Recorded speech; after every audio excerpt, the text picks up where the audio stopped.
जून 1984 पंजाब की धरती पर एक ऐसा फैसला लिया गया जिसके असर आज तक महसूस होते हैं।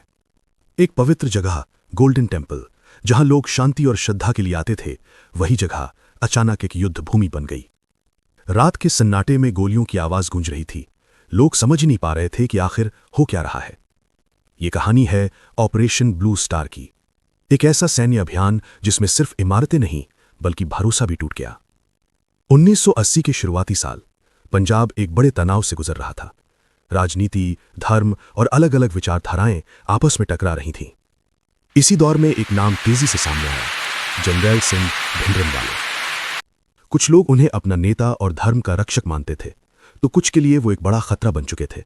धीरे धीरे उनके साथ हथियारबंद लोग जुड़ने लगे और गोल्डन टेम्पल परिसर के अंदर उन्होंने अपना ठिकाना बना लिया। ये सिर्फ एक धार्मिक स्थल नहीं था, ये सिख समुदाय की आस्था का केंद्र था। लेकिन अब यहीं से सरकार के खिलाफ आवाज उठने लगी और रिपोर्ट्स के अनुसार यहां हथियार भी जमा किए जा रहे थे। दिल्ली में बैठी सरकार के सामने एक मुश्किल सवाल था। उस समय की प्रधानमंत्री इंदिरा गांधी एक कठिन निर्णय के सामने थीं। क्या इंतजार किया जाए या तुरंत कार्रवाई की जाए? आखिरकार एक बड़ा कदम उठाया गया। भारतीय सेना को बुलाया गया। इस अभियान का नाम रखा गया ऑपरेशन ब्लू स्टार। 1 जून 1984 अमृतसर में तनाव बढ़ने लगा। 3 जून को पूरे पंजाब में कर्फ्यू लगा दिया गया। संचार सेवाएं बंद कर दी गईं। लोगों को घरों में रहने के आदेश दिए गए।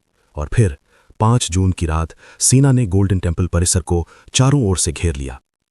यह कोई साधारण ऑपरेशन नहीं था।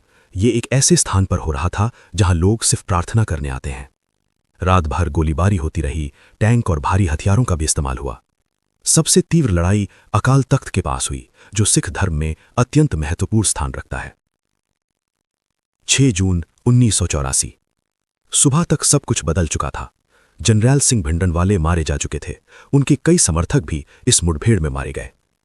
सेना ने नियंत्रण तो हासिल कर लिया, लेकिन नुकसान बहुत बड़ा था। कई निर्दोष लोग जो अंदर फंसे हुए थे, वो भी इस हिंसा का शिकार बन गए। अकाल तख्त को भारी नुकसान पहुंचा और गोल्डन टेम्पल परिसर गोलियों के निशानों से भर गया। इस ऑपरेशन के बाद पूरे देश में सदमा था। कुछ लोगों ने इसे जरूरी कदम बताया, तो कई लोगों ने इसे बेहद दर्दनाक और गलत निर्णय कहा। सिख समुदाय के लिए यह गहरा घाव था। उनके सबसे पवित्र स्थल पर सेना की कार्रवाई, ये बात आसानी से भुलाई नहीं जा सकती थी। लेकिन कहानी यहीं खत्म नहीं होती। 31 अक्टूबर 1984 एक और काला दिन। प्रधानमंत्री इंदिरा गांधी की हत्या कर दी गई। उनके ही 2 सिख अंगरक्षकों ने उन्हें गोली मार दी। इसे ऑपरेशन ब्लू स्टार के बाद की प्रतिक्रिया के रूप में देखा गया। इसके तुरंत बाद देश के कई हिस्सों में हिंसा फैल गई। हजारों सिखों को निशाना बनाया गया, घर जला दिए गए, लोगों को सड़कों पर मार दिया गया।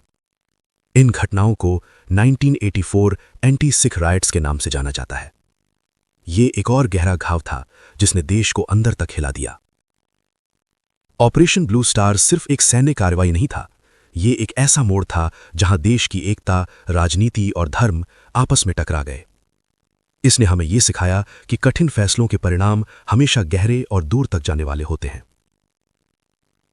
आज भी जब लोग जून 1984 को याद करते हैं, तो उनके दिल में अलग अलग भावनाएं होती हैं। किसी के लिए यह जरूरी कदम था, तो किसी के लिए एक दुखद गलती। लेकिन एक बात तय है, उस रात ने भारत के इतिहास को हमेशा के लिए बदल दिया। यह कहानी हमें एक सवाल के साथ छोड़ जाती है। क्या हर समस्या का हल ताकत से निकाला जा सकता है, या संवाद और समझ ही असली रास्ता होते हैं? सोचिएगा जरूर, क्योंकि इतिहास सिर्फ बीता हुआ समय नहीं होता, वो हमें आज भी सिखाता है।